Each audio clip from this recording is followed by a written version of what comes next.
Hey besties, welcome back to Maggie Stories. What would you do if your husband faked being paralyzed and you had to watch his closest friend celebrate his fall with a straight face?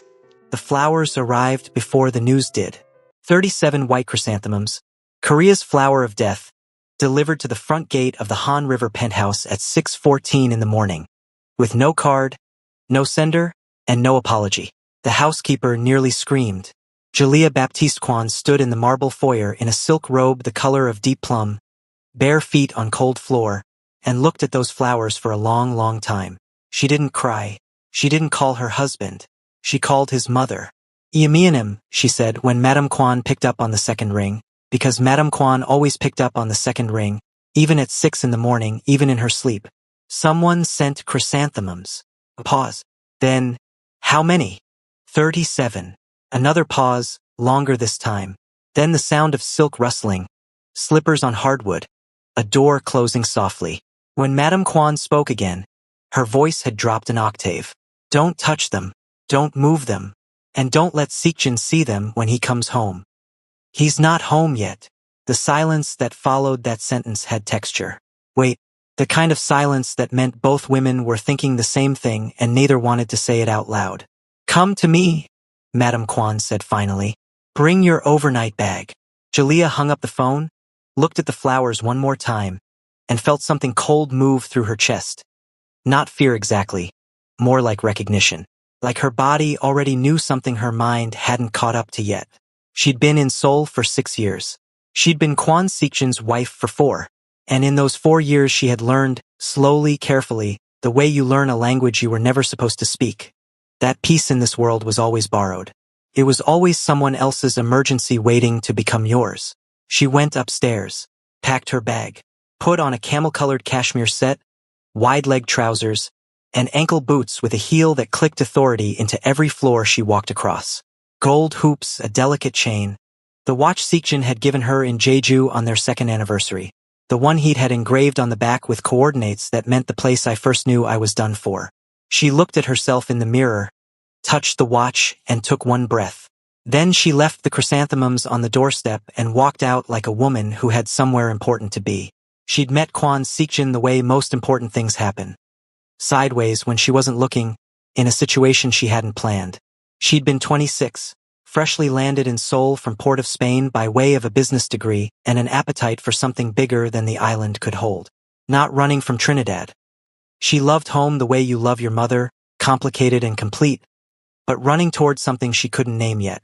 She'd gotten a consultant position at a nightlife development firm, the kind of job that meant she spent her evenings in clubs taking notes and her mornings in boardrooms translating what she'd seen into strategy. She was good at it. Annoyingly good. She had a way of reading a room, any room, that felt less like skill and more like a second sense she'd been born with.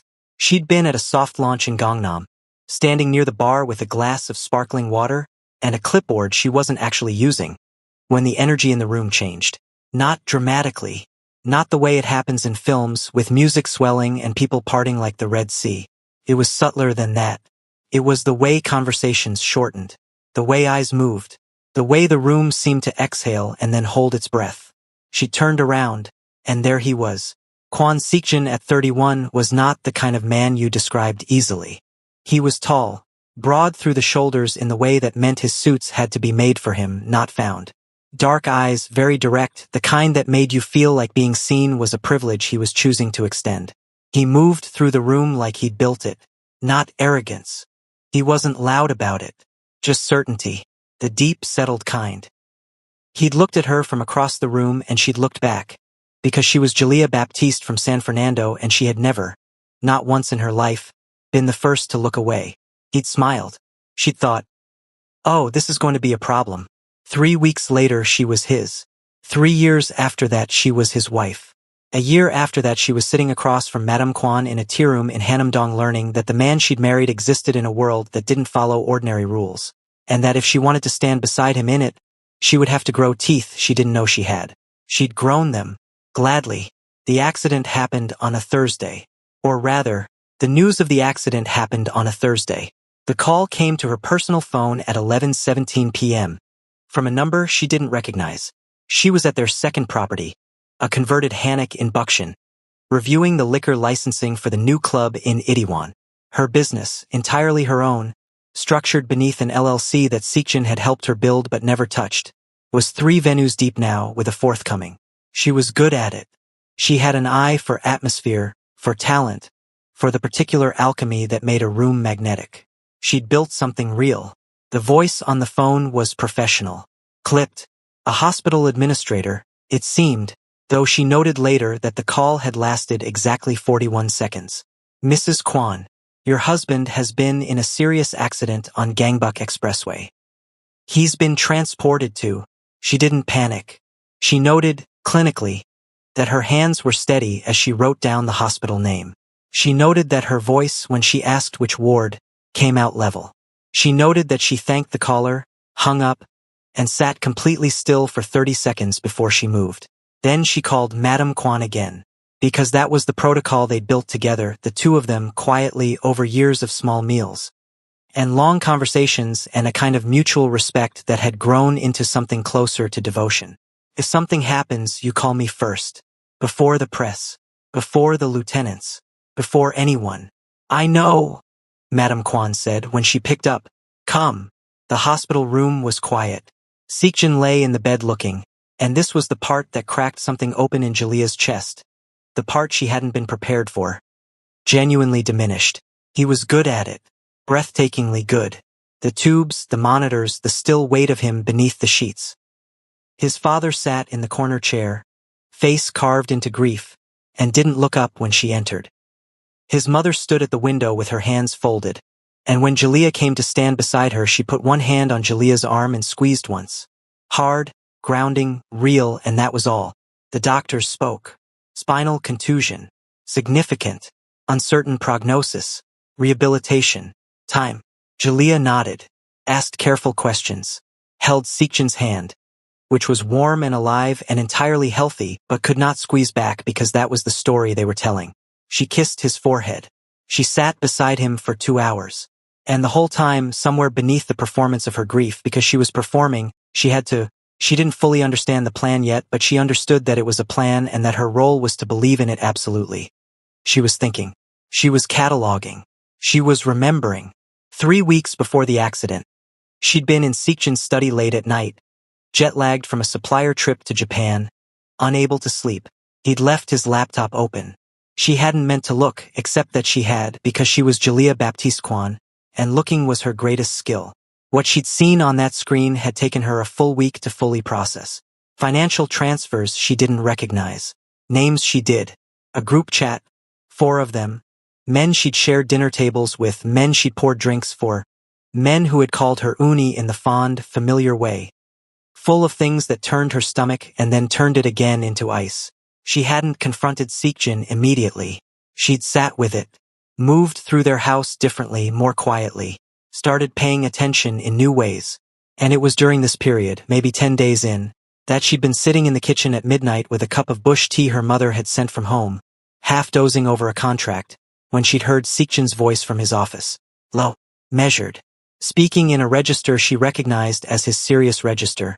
Not the voice he used for boardrooms or social dinners, but the one that meant the conversation was load-bearing.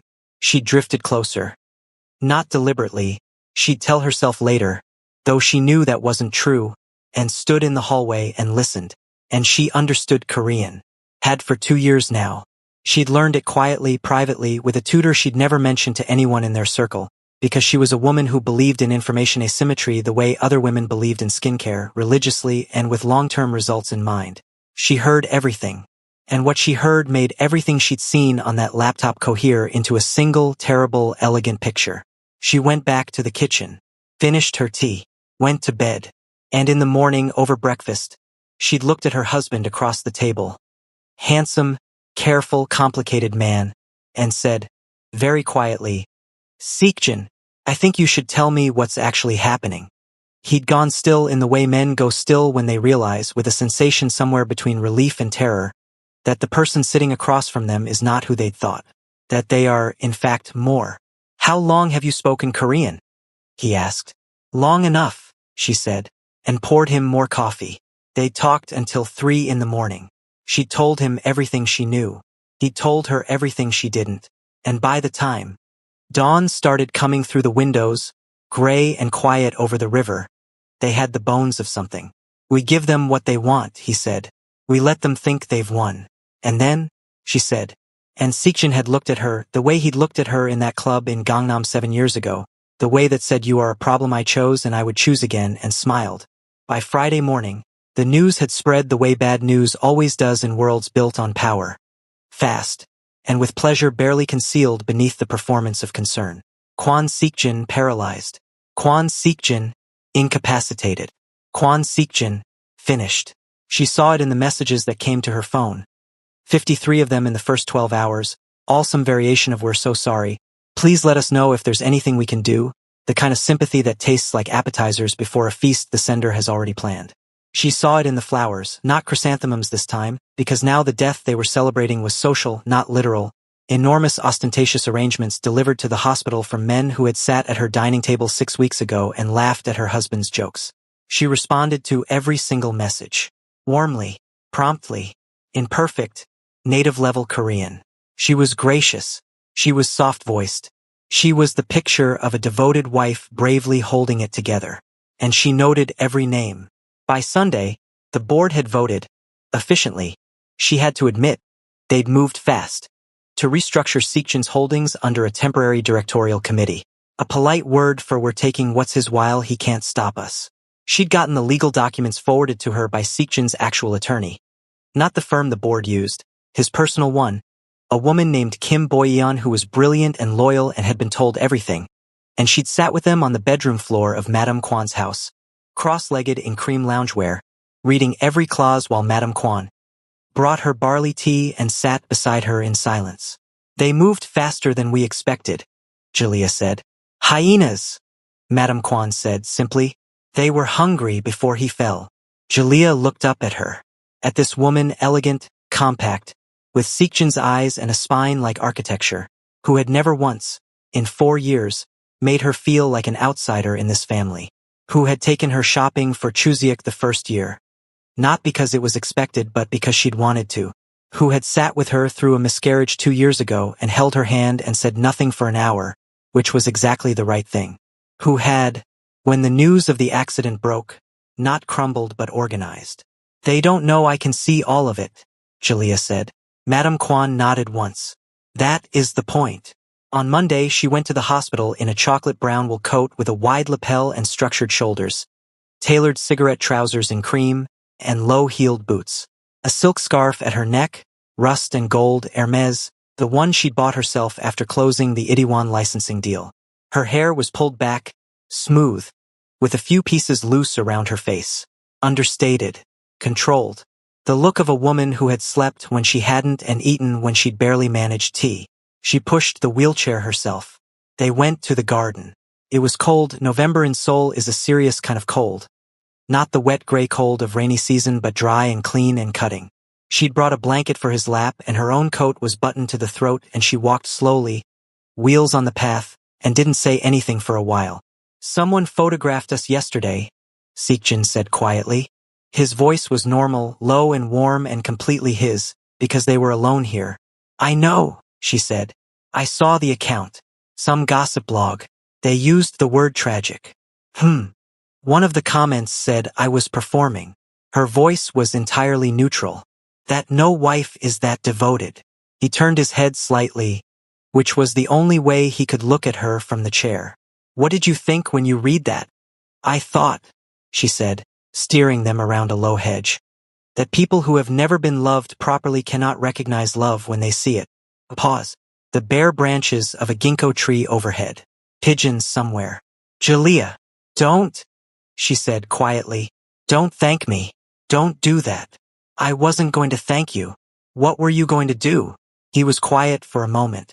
Then, tell you that I'm sorry. That I've been running so long in a world full of people who wanted something from me that I forgot.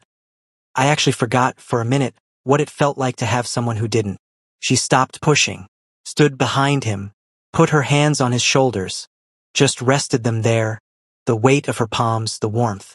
You didn't forget, she said. You just got confused. Those aren't the same thing. Above them, the last gold leaves of the ginkgo tree let go, one by one, drifting down through cold air, going nowhere in particular and getting there peacefully. She started walking again. The gossip blog was called Soul Whispers and it had 2.3 million followers. Jalea found it at 11 p.m. on a Tuesday, 3 weeks into the performance, sitting cross-legged on the bed in the buckskin hammock with a glass of red wine and her laptop open. The post had been up for 6 hours. It had 14,000 likes. The title, in bold Hangul that she read without effort, said, Kwan Empire Crumbles. Wife stages sympathy tour. There was a photo, taken from a distance, clearly through a zoom lens, the composition slightly tilted the way photos taken in a hurry always are. Her in the hospital garden, pushing the wheelchair. The angle had been chosen deliberately. She could see that immediately with the eye of someone who had spent years staging atmospheres for a living, to make her look performative. The scarf at her neck caught too much light. Her expression, frozen mid-sentence, read as something other than what it was. She stared at it for a long time. Then she screenshotted it, sent it to Seekjan's personal phone with the caption they used the worst angle and put her laptop down. He replied in 4 seconds, You still look incredible. She replied, That's not the point. He replied, I know. But it's still true. She put the phone face down and lay back on the pillow and looked at the ceiling of the hammock. Old dark timber, the particular quiet of a building that had stood through several centuries of other people's dramas, and thought about what she was going to do about Soul Whispers. She decided by morning. The account posted again on Thursday. This time it was a clip. Someone had filmed her from across the street as she left the hospital, walking to the car. 10 seconds of footage, her in a long charcoal coat and wide-leg trousers, sunglasses on, driver holding the door.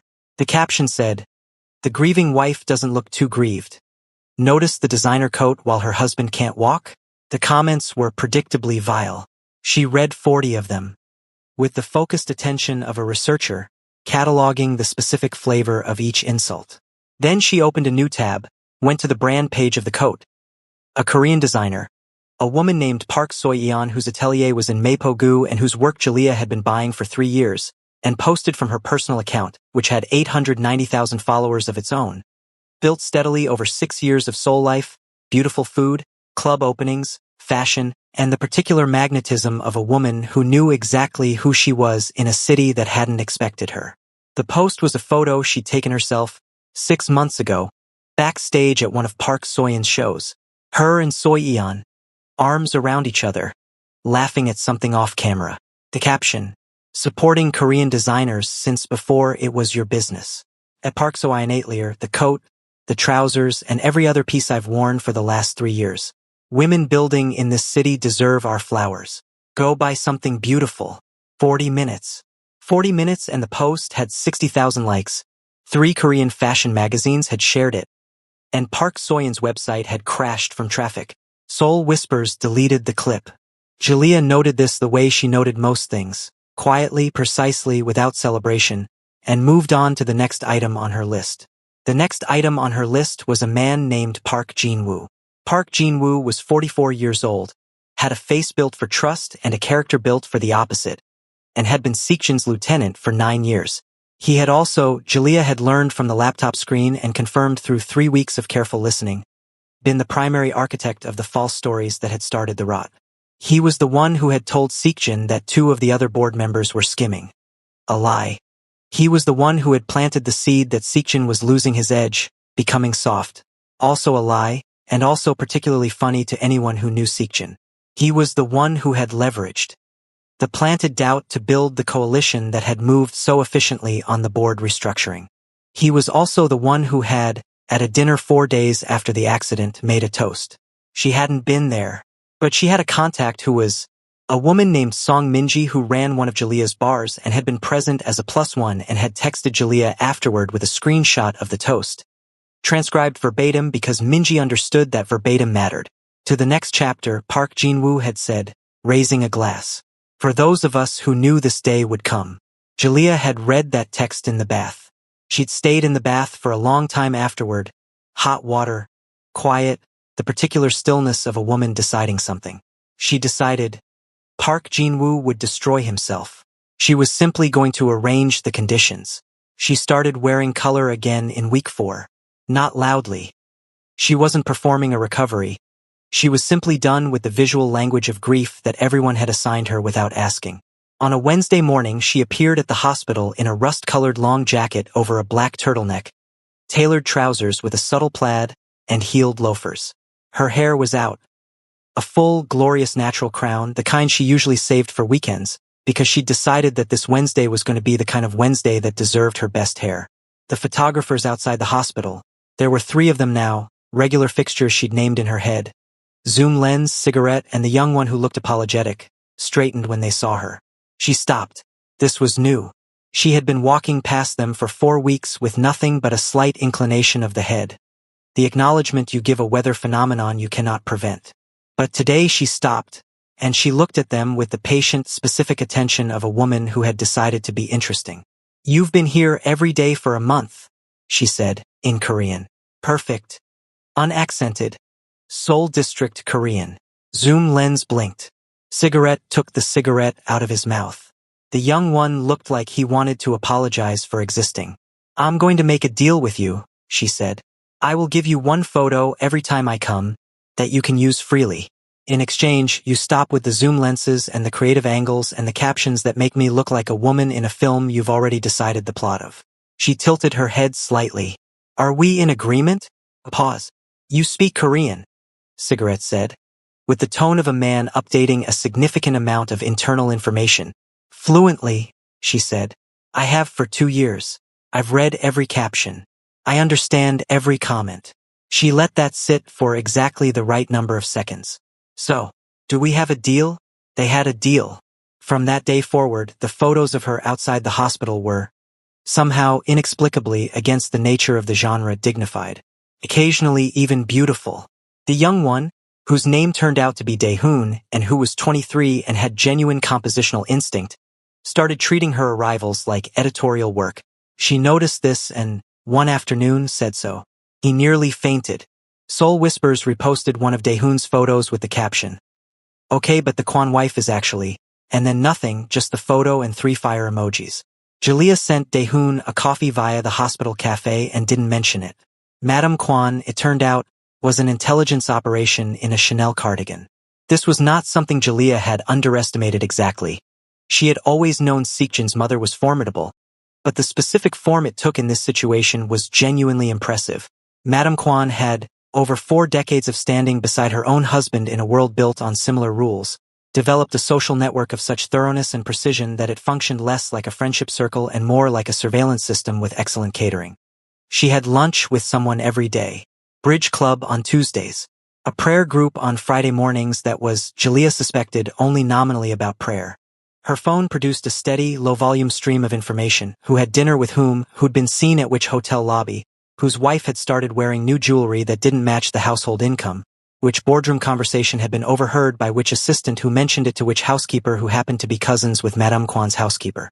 She would relay all of this to Jalea over tea, in the unhurried manner of a woman reporting mildly interesting weather.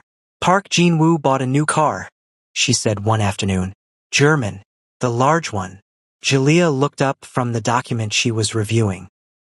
"He bought it before or after the restructuring?" "The dealership paperwork is dated 3 days after." Jalea wrote this down. "Also," Madame Kwan continued, refilling her own cup with the unhurried pour of a woman who had never done anything in a rush and saw no reason to start. Han Jung-soo's assistant told his wife's housekeeper that there was a second meeting last week. Not at the office. At a private restaurant in Songbukdong. Who attended? Madame Kwan produced, from the pocket of her cardigan, a folded piece of paper. On it, in small, neat handwriting, were 4 names. Jalea stared at the paper. Then she looked up at Madame Kwan, who was sipping her tea with the expression of a woman who had simply been doing what needed doing. "Iamianim," Jalea said. "You are genuinely terrifying." Madame Kwan smiled. The small, private smile she shared with no one but family. "My son's wife is being slandered by small men," she said simply. "Did you think I was going to sit and watch?" She visited Seekjin every day, always with intention, always dressed the way she'd have dressed on a normal day, which meant beautifully, specifically, without apology.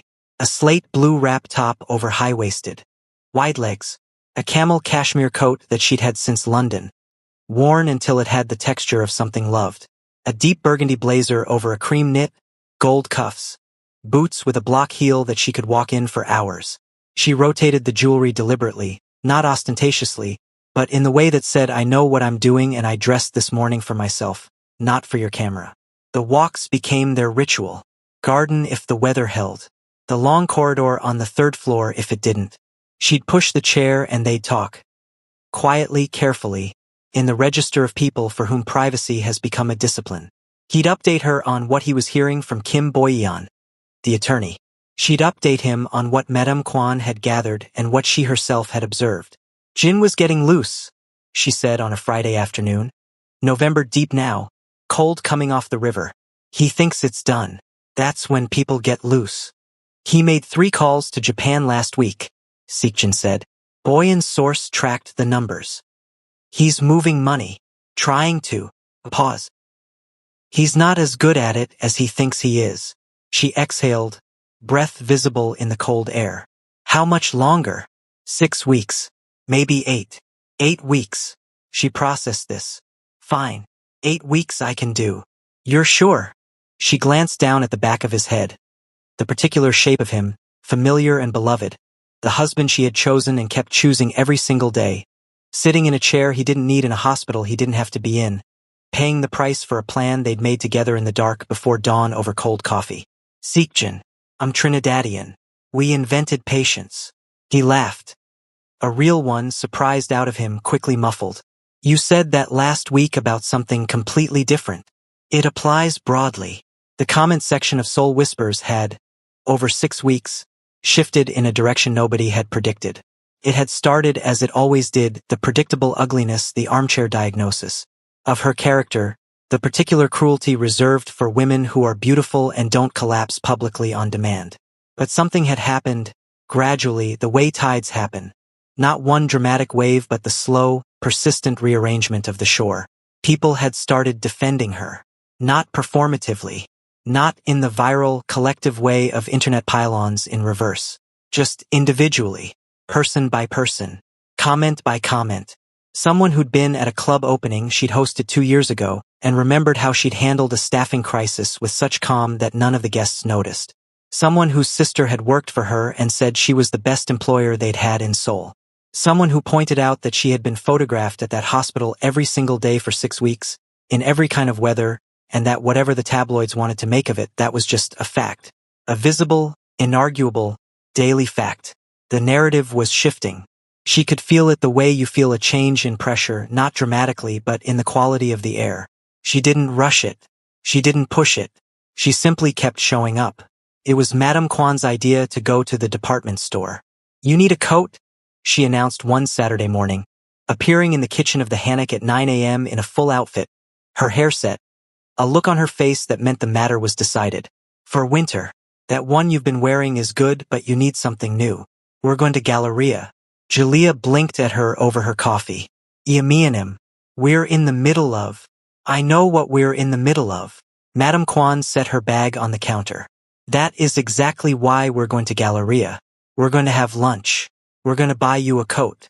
And people are going to see a mother-in-law who has not abandoned her son's wife, and a wife who has not fallen apart. This is information. We are distributing it publicly. Julia stared at her for another moment. Then she put down her coffee and went to get dressed. She wore cream, a thick-ribbed turtleneck, tailored camel trousers, white gold earrings shaped like small bars. Her hair pinned loosely with a few pieces falling. Clean, rich, unassailable. The coat she chose at Galleria was a deep forest green, structured, double-breasted, with the kind of lapels that meant business in the most elegant possible register. Madame Kwan watched her try it on, tilted her head, nodded once with the finality of a judge delivering a verdict. Yes, she said. That one. It's expensive, Julia said. Madame Kwan looked at her with an expression that suggested she hadn't heard the word expensive used in a sentence unironically in some years. Julia, she said, my son married you. This family will never let you look anything but your best. Not while I'm standing. Julia turned back to the mirror, looked at herself in the green coat, in the bright department store light, with Seekjin's mother standing behind her like a small, elegant fortress. She thought, They have no idea what they started. She said, I'll take it. The thing about loose men is that they talk. Park Jin-woo, 7 weeks into believing he'd won, made the mistake that men in his position always make eventually. He celebrated. Not at a small, private dinner. Not carefully, the way a man with enemies should celebrate.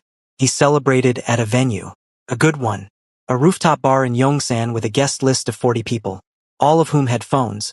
Several of whom had loosening loyalties, and one of whom, this was the specific and beautiful detail, was the silent partner in one of Julia's venues, who had told her about the event, the guest list, and the content of the toasts in real time via text message, while she sat in the Bukshan hammock eating tiak, her mother-in-law had made, and watching a documentary about oceanography. She read the texts. She read them twice. Then she forwarded them to Kim Boyan with a single line. I think we have enough. Boyan replied 3 minutes later. I've been thinking 8 weeks. I'm revising to 2. Julia put the phone down. Looked at the documentary. Something about deep-sea creatures that survive impossible pressure by being built differently than everything else. She thought, yes, exactly. She turned the volume up and finished her tiak. The invitation went out on a Monday. It was elegant. Of course it was elegant. Kim Boyan didn't do anything that wasn't. And Julia had approved every word of the copy before it was printed on heavy cream cardstock with a single line of gold foil at the top. It read simply, Kwon Seekjin and family request your presence at a private gathering. Venue details to follow. Attendance is expected. Not requested. Not hoped for. Expected. It went to 47 people. Board members. Lieutenants. Business partners. A careful selection of press. Not tabloids, not Soul Whispers and its zoom lenses, but 3 journalists whose work was serious and whose discretion could be trusted to break at exactly the right moment. It went to Park Jin-woo, whose copy was hand-delivered by a courier at 9 a.m. on Monday morning because Julia had wanted him to have the longest possible time to be afraid of it. She'd watched the tracking notification confirm delivery, set her phone down, poured herself a second coffee, felt nothing in particular except a clean, satisfied calm. The feeling of a door about to open that you've been building toward for 2 months. The gathering was scheduled for Saturday. 5 days. She used all 5 of them. Tuesday she went to the hospital for the last time. She dressed for it specifically. Not the way she dressed for the visits over the past 8 weeks. The careful, devoted wife wardrobe of cashmere and restraint. This time she wore black. A fitted black turtleneck, wide-leg black trousers with a slight sheen, her long black coat with the oversized buttons she'd bought in Paris 3 years ago and saved for occasions that deserved it. Black-heeled boots. The only color was gold, heavy earrings, 2 stacked rings, the watch. Her hair was down, full and natural, the crown of it catching the fluorescent light of the hospital corridor like it was doing it a favor. Daehoon was outside with his camera when she arrived. He straightened, raised it, then paused. Something in her energy today different enough that his instinct fired before his professional habit could override it. She looked at him, nodded once. He took the photo. Later, when it circulated, and it did widely with a speed that felt almost inevitable, it would be called a dozen different things by a dozen different outlets. Striking. Defiant. The image of the season. One blogger, whose taste Julia privately respected, simply captioned it. She knew something. She did. The room Seekjin was in had been on the 4th floor, east wing, with a window that faced a small courtyard where a single persimmon tree had gone orange and then bare over the course of their 8 weeks. She'd watched that tree through every visit. Something to look at during the conversations that required looking somewhere other than at each other. She'd watched it lose its fruit, lose its leaves, reduce itself to pure structure. Just branches. Just the essential shape of itself, undecorated. She'd thought about that tree more than she'd told anyone. She sat beside him now, not for long 30 minutes, the last legitimate hospital visit, after which the medical narrative would quietly, officially conclude, and they were mostly quiet. There was a particular quality to their silences that had developed over 8 weeks of this. The silences of people who had said the important things and were now simply existing near each other, which is its own kind of language. You ready? She said, eventually. He turned his head to look at her fully. No wheelchair angle, no performance, just him, in the bed, looking at his wife with the specific expression she'd catalogued over 4 years of marriage as meaning I'm not going to tell you what I'm feeling because you already know. Ask me something harder, he said. She almost smiled. Your mother made galbajim for Saturday. She's been marinating since yesterday. She makes it when she's either very happy or very serious. She's both. He nodded slowly. Outside the window, the bare persimmon tree stood in the gray November courtyard, unadorned, completely itself. Jalea, when this is done, he stopped, started again. I want to take you somewhere. Not Seoul. Somewhere neither of us has work. Where we can just. Yes, she said before he finished. He blinked. You don't know where I was going to say. Doesn't matter, she said. Yes. He looked at her for another long moment. Then he turned back to the window. Trinidad, he said quietly. I want to go to Trinidad. I want to meet everyone. I want to see where you grew up. She hadn't expected that. She sat with it. The image of him in San Fernando at her aunt's house, in the noise and color of home, the particular overwhelming hospitality of a Trinidadian family receiving the man their daughter had married. Her mother would cook for 3 days. Her cousins would interrogate him beautifully. He would sit in it all with his particular dignified calm and somehow, she knew, completely win every single one of them over. She felt something move through her chest. Warm and complicated and entirely good. They'll never let you leave, she said. Good, he said. I don't want to.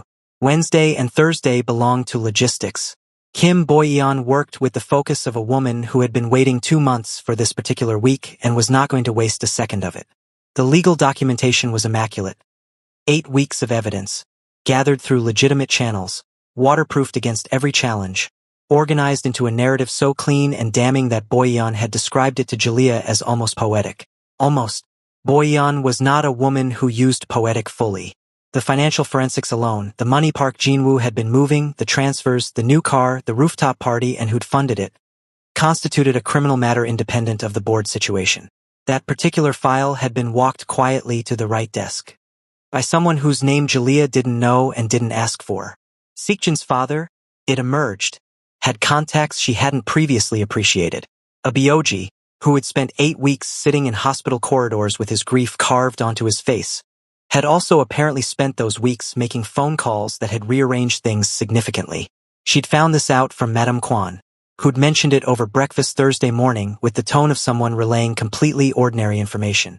Your father-in-law, Jalea said carefully, he has been a husband, Madame Kwan said simply, for 41 years. Did you think he didn't know how? Jalea looked at this family she'd married into, this small, formidable unit that had closed ranks around her without fanfare, without making it a production, simply because she was theirs and that was the end of the analysis, and thought, not for the first time, that she had been remarkably lucky in the specific way that isn't luck at all but something you earn without knowing you're earning it. Thank you, she said. Both of you. For all of it. Madame Kwan waved this off with the hand gesture she used for compliments she found excessive. Eat, she said, and pushed the galbajim toward her. Friday she spent alone. Not productively. Not planning. Just alone.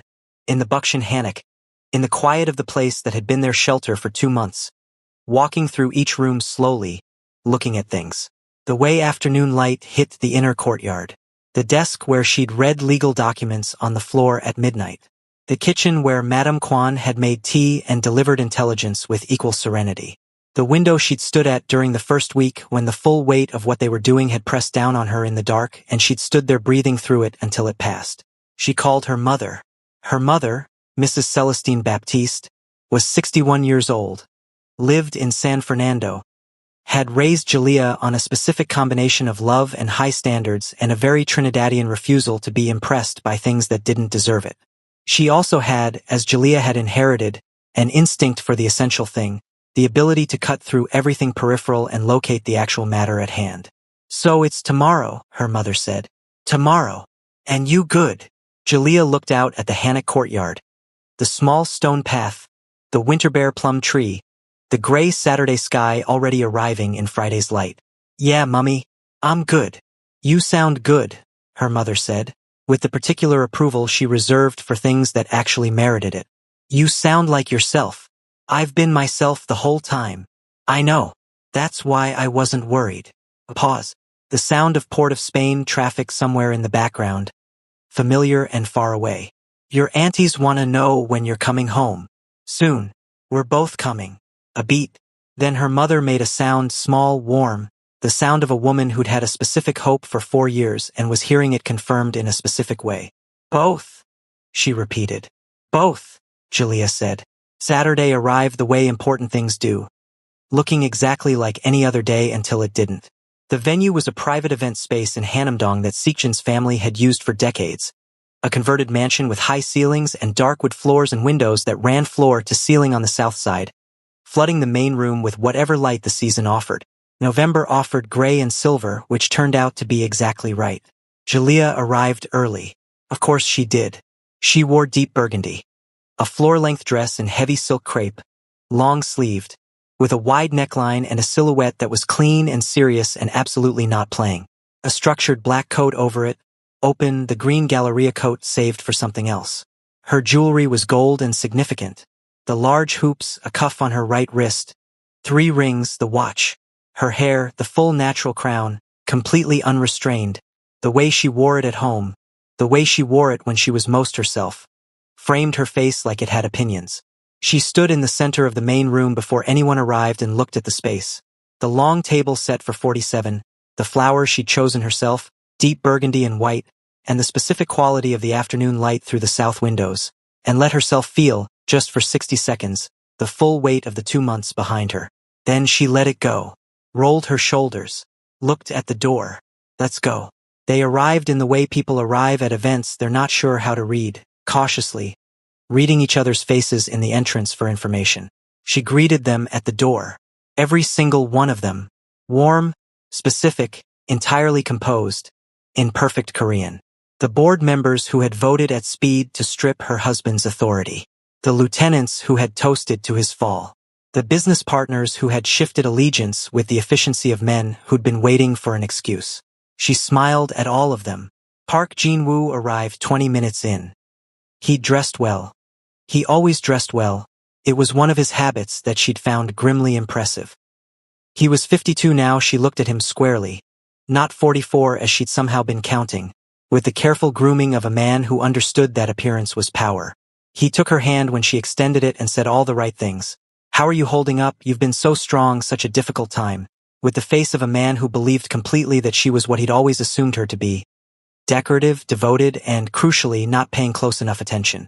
Thank you for coming, she said, in Korean, holding his gaze for exactly 1 beat longer than comfortable. Something moved in his eyes.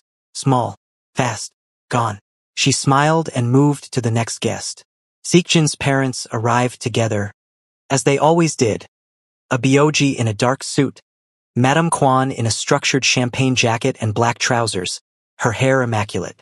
They moved through the room with the unhurried authority of people who had been in rooms like this for 40 years and had never once needed to perform. A Byoji shook hands. Madame Kwan received each greeting with a graciousness so precise it was impossible to tell it contained anything else. At one point she caught Julia's eye across the room. The smallest nod. The private smile. Julia turned back to her conversation. They'd been in the room for 40 minutes. The drinks had circulated. The conversation had settled into the comfortable, slightly too loud register of gatherings where people are performing relaxation they don't feel. The 3 journalists were positioned where Julia had suggested, which was where the sightlines were best. Kim Boyan was standing near the far wall, by the windows in a charcoal suit, holding a glass of water she hadn't touched, watching the room with the focused attention of someone conducting the final check of a very intricate piece of machinery. She caught Julia's eye, tapped her watch once. Julia set down her glass. She walked to the front of the room.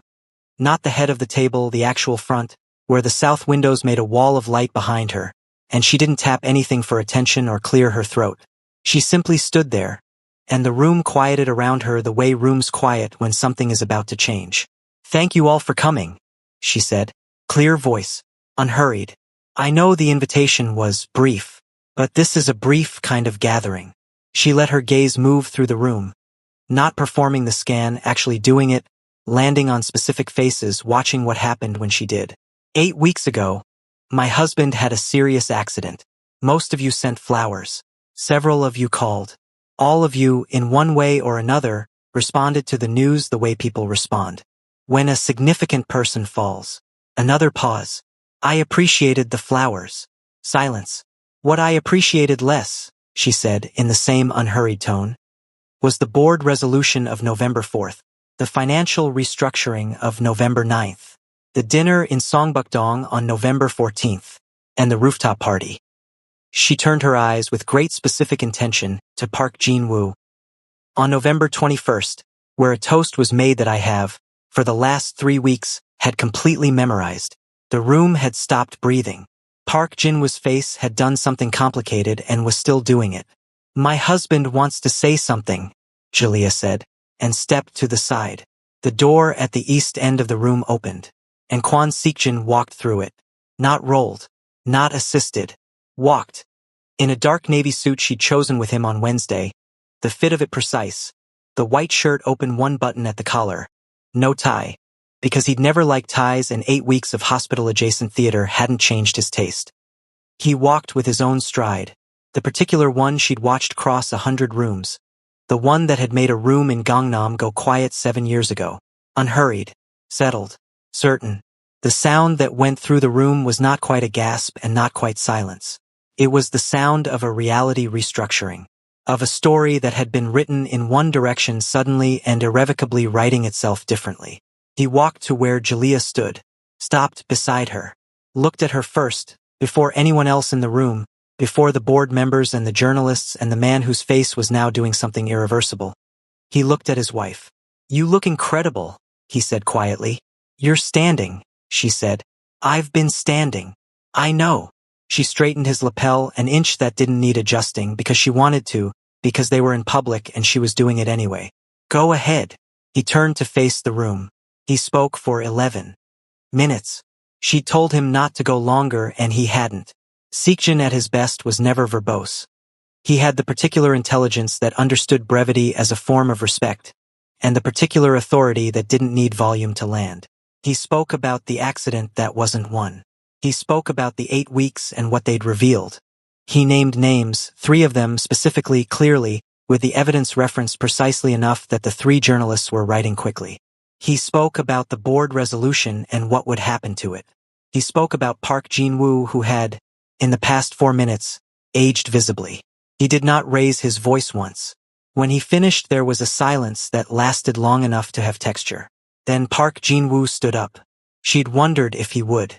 He had the particular pride of a man who cannot help performing even when the performance has nowhere to go. He started to say something. She caught the first 2 words, which were you can't. And then Kim Boyeon stepped forward from her position at the window, set her untouched glass of water down on the table, and placed a document in front of him. He looked at it, sat back down. Boyeon returned to her position, picked up her water, finally drank some.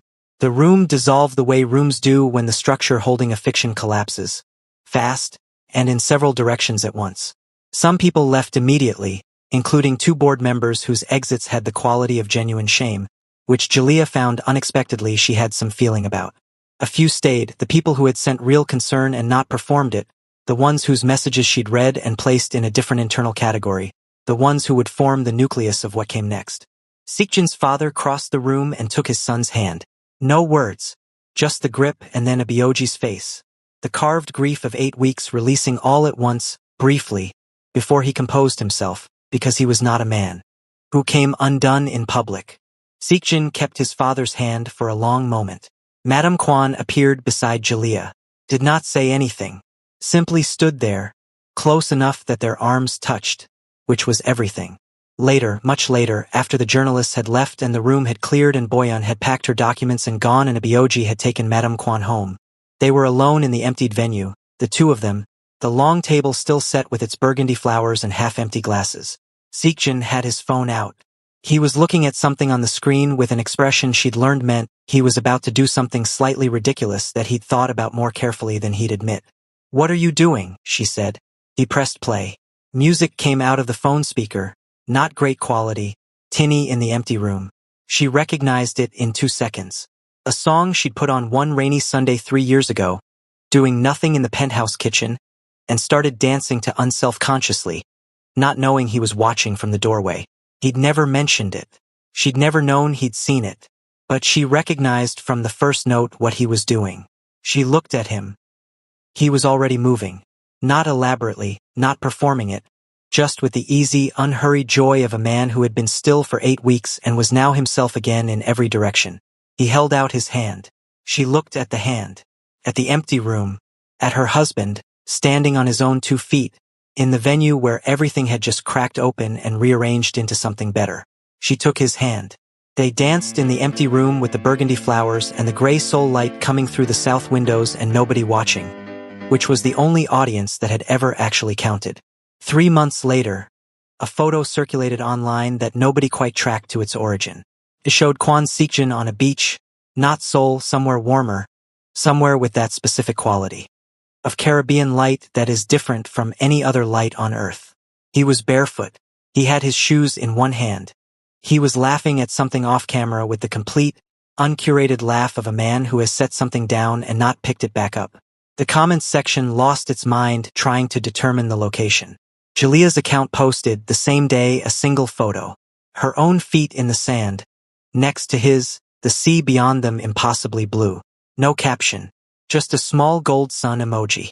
Her mother had commented first, "Welcome home, baby," with the flag of Trinidad and Tobago. It had 40,000 likes before midnight. Soul Whispers reposted it. The caption said, "Okay, we were wrong about her. We were completely wrong." Julia never responded. She was at her aunt's kitchen table eating the best food she'd had in 3 years, listening to her husband attempt Trinidadian dialect with her cousins, failing spectacularly, and laughing so hard she had to put her fork down. Kwon Seokjin, it turned out, could not do a Trinidadian accent to save his life. He kept trying anyway. She let him. Hello, besties. In this story, we learned that not everyone clapping for you when you rise will cry for you when you fall. Some of them plan the fall. Guard your peace, guard your circle. The people who love you will stay through the performance. The ones who don't will reveal themselves the moment they think you are finished. Thank you so much for watching. Kindly like, subscribe, and share.